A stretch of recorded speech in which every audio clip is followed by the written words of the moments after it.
Alright, today I am in the Frontier Culture Museum here in Staunton, Virginia, and it is a beautiful day out today. Let's check out some of these exhibits. Come on.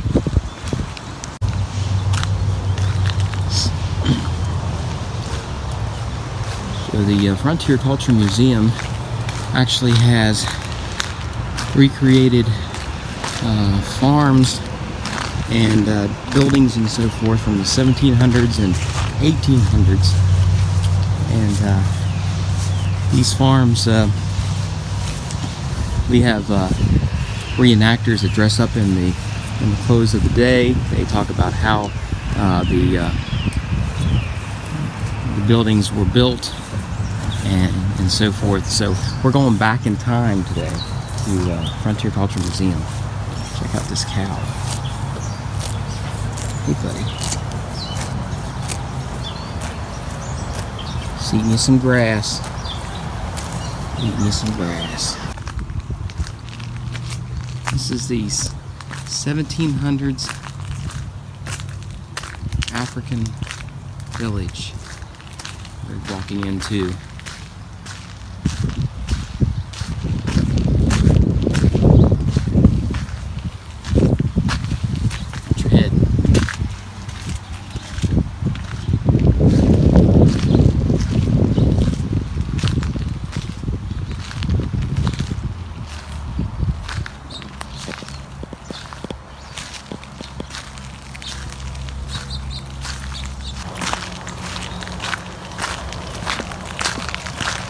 Check out these guys. How you doing? You just chilling out here on the road? How's it going, buddy? How's it going? What do you say? What do you say? Like you get it?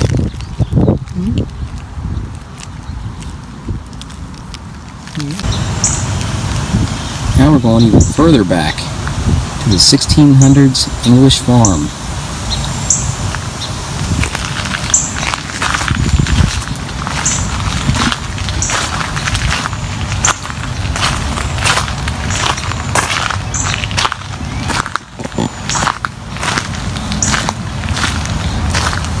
Hey guys.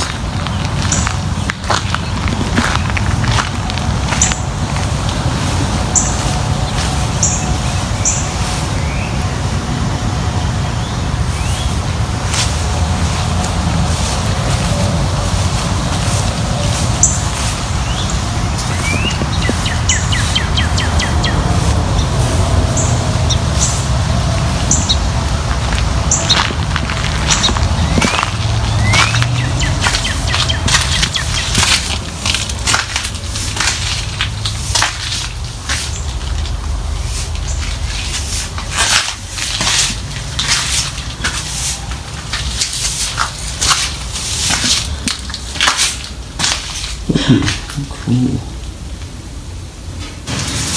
Because this is an original house. It was originally built in 1631. 1631. It comes from Worcestershire, England, so it's come a really long way to get over here. Wow, yeah, it's one thing I'm always fascinated about is that you took, every piece and took it, dismantled it, and then shipped it over here, right? That is wild. Yeah, this house was actually lifted up until about the 1960s. Wow, 1960s. And we don't even have the full house. So for this being originally a 10-room farmhouse during the 1600s, these people are doing pretty well for themselves. Yeah, I would imagine so. Yeah, most people at that time frame, they're still living in like cabins and things like that, wouldn't you? Is that correct? Like for an average person, or much smaller scale versions of this house. Smaller scale, okay. So they're still using stone and things like that. Okay. Yeah. The architecture, you're going to see a similar architecture to this house and a lot of the other sites that you go to today. Okay. So these people being in a higher economics class than most people. Right. That's just really going to apply to this house and with the size of the house itself. Okay. So when you go over to Ireland or Germany, those are going to be like lower class people, but they have similar architecture styles to this. Hello. She's sitting here thinking like, oh no, we have a visitor. Yeah, this is my place. You're just visiting here. Hello. You're just a little kitten. Ooh, check out this bull right here.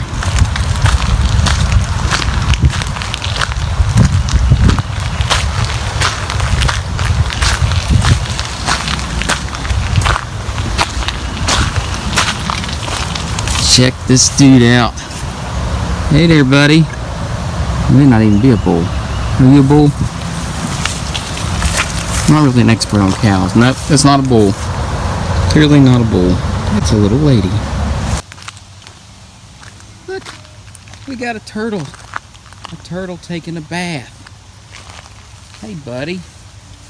2 of them. Morning, sir. How you doing? Doing good. Working on a Sunday, huh? Yeah. But historically, the shop would have taken care of about 100 farm families.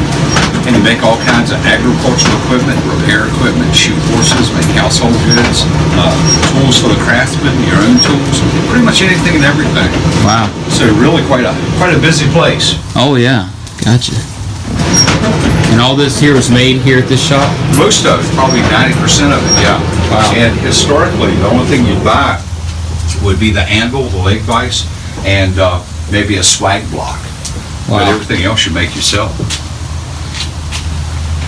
Yet there was no hardware store you could just run down and pick up something. No.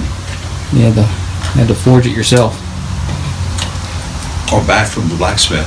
Yeah, or buy it from the blacksmith. Yeah. And of course, you know, this is part of the which things you're making is you're making screws and nuts for the screws.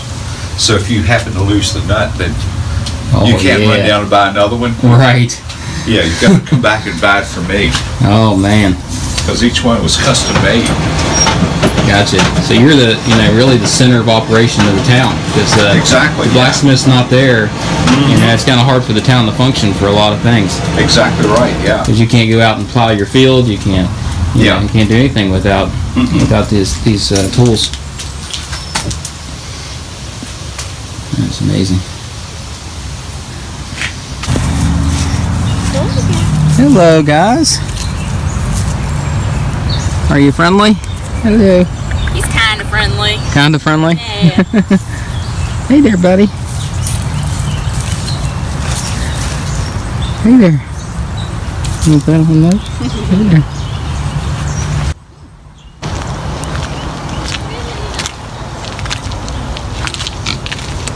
Oh, look at that pig. Hey, buddy. Hey, little piggy. 1700s Irish farm.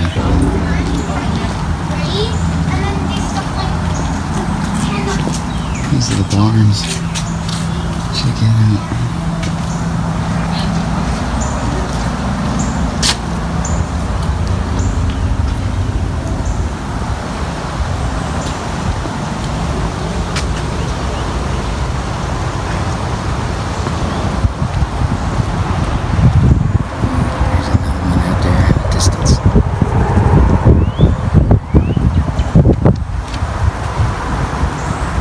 This fence reminds me of you ever seen the Shawshank Redemption where he walks down along this rocky fence right here and then he finds the rock. It's like the rock that doesn't look like any other one, and then that has like the tickets and the money and so forth, so he can go and find Andy Dufresne. I doubt this is the same fence though. It's probably not the same fence. But it does remind me of it. This is our 1700s Irish farm. Alright. This for? That's to sweep out the mill there, the kern. When flour gets in there, eventually it gets harder and harder to turn, so you have to sweep it out. Comes over here.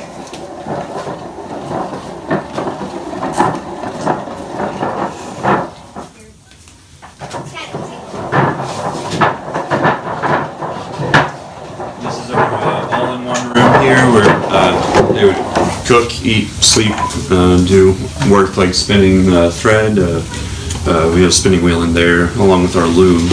So they're weaving as well as being farmers. So they're farming things like oats and flax, and they'll make linen cloth from their flax like this and sell as much as they can to pay their bills because they're just tenant farmers. They're renting the farm. Gotcha.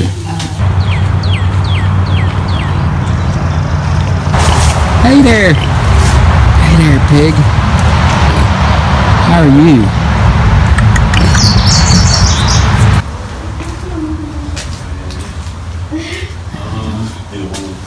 Yeah.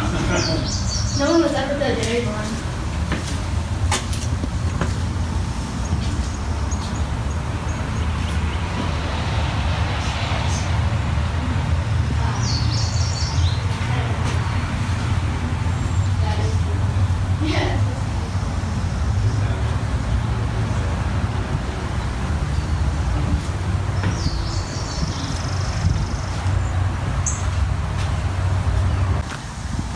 Now we are approaching an American settlement. We traveled through England and Germany and Africa, and we have now landed here in America.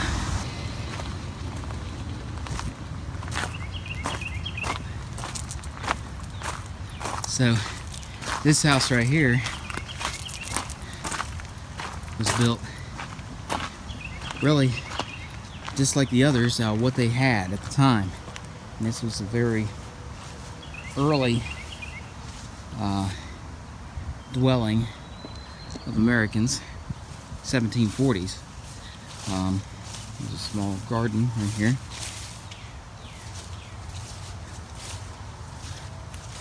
But there's no windows or anything like that. Nothing really. Just mainly wood.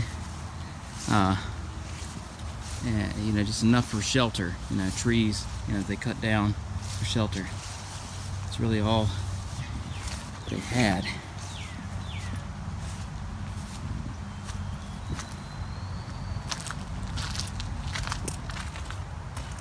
Just a basic door. Some people would look at this like a shed or something like that, but it's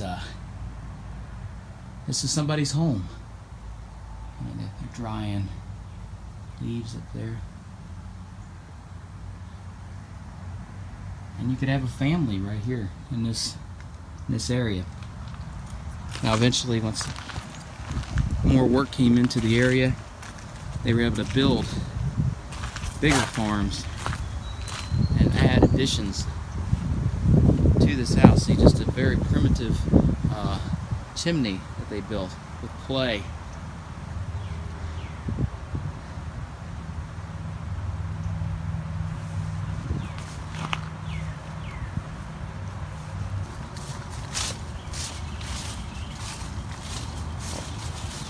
Let's see if he's down there in the mud.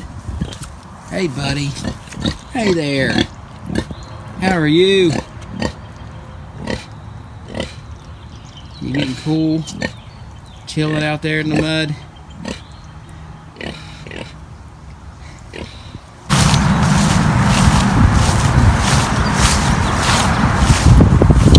This is an 1820s American farm. You can see from the last house that we looked at, the American house, this is now a little more advanced. They got some windows. We got a much better constructed chimney made out of stone instead of clay and wood. Very nice porch in the front. I'd be happy living in that house today.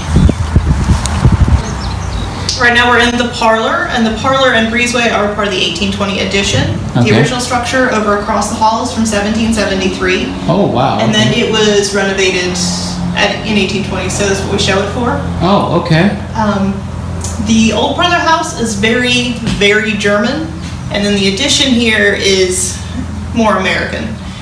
So it's an English parlor with German engineering and an American fireplace. Wow. So it's very much we'll take the bits we like. Melting pot of culture. And do what we want. Yeah. The original part of the house was built by German immigrants, first generation, so it's a very, very German building. Gotcha. One son, maybe two sons, would stay on the land, and then the rest tended to be part of the next wave of immigration. Oh, I see. Oh, so then his sons, except maybe the oldest, would move on south and west. Jefferson had seen dinosaur bones, and he thought, like, he didn't think that extinction had happened. He thought that they were going to find dinosaurs You know, he found on the dinosaurs. plains. How wild would that be? That didn't happen. But yeah, they had no clue what they were going to find in the middle.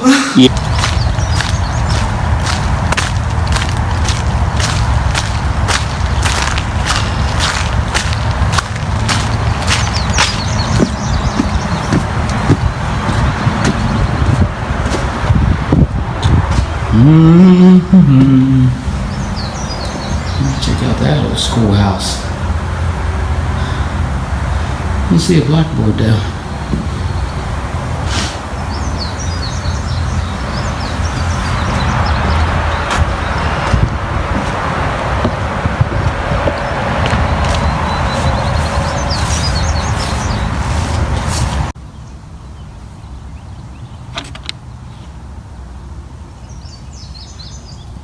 This is the church.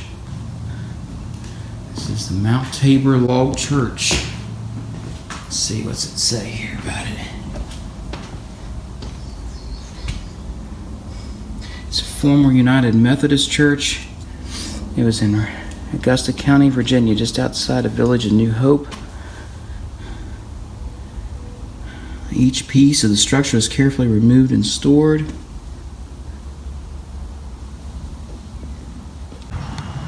If you look right up here on the hillside, that is the DeJarnett Center. That is that was housed mentally disabled children.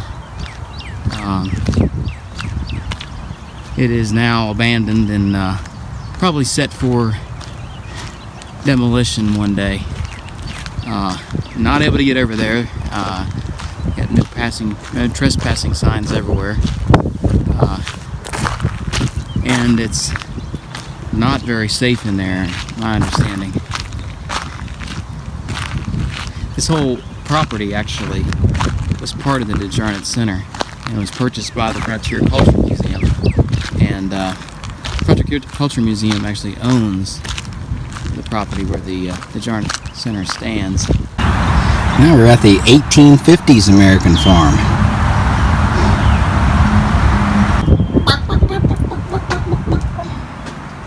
Some checkers. You been playing some checkers? Have you? Been playing some checkers?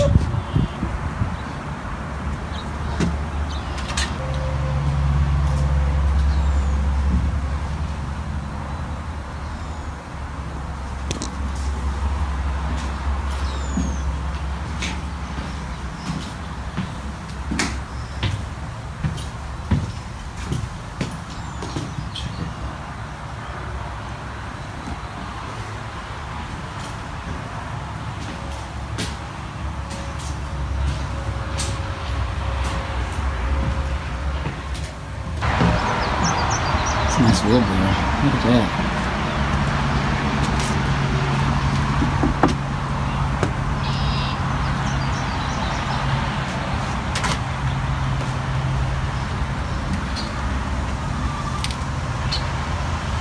That is a turkey. A turkey. Yeah. Ooh, the McCormick Reaper. This is a replica of Cyrus McCormick's 1831 Reaper. Now, there is Cyrus McCormick's farm, which I will do a video of in the future. So we will check out the place, the farm where this was invented. But this was a replica of the 1831 Reaper. It was a horse-drawn machine used for harvesting wheat that largely replaced harvesting by hand.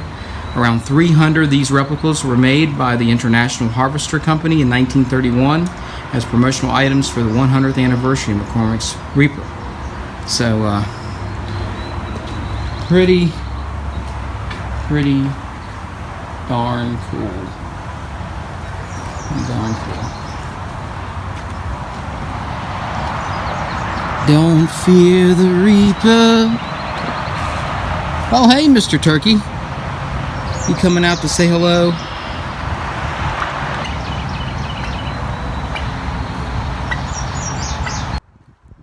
Well, that was the Frontier Culture Museum here in Staunton, Virginia. Hope you had a great time checking out all the exhibits here. This is a wonderful place to visit. So if you're ever in Staunton, be sure to stop by and check out this place. Be sure to like and subscribe. Certainly would appreciate that. Leave a comment if you like. And I'll see you in the next video. Have a great one.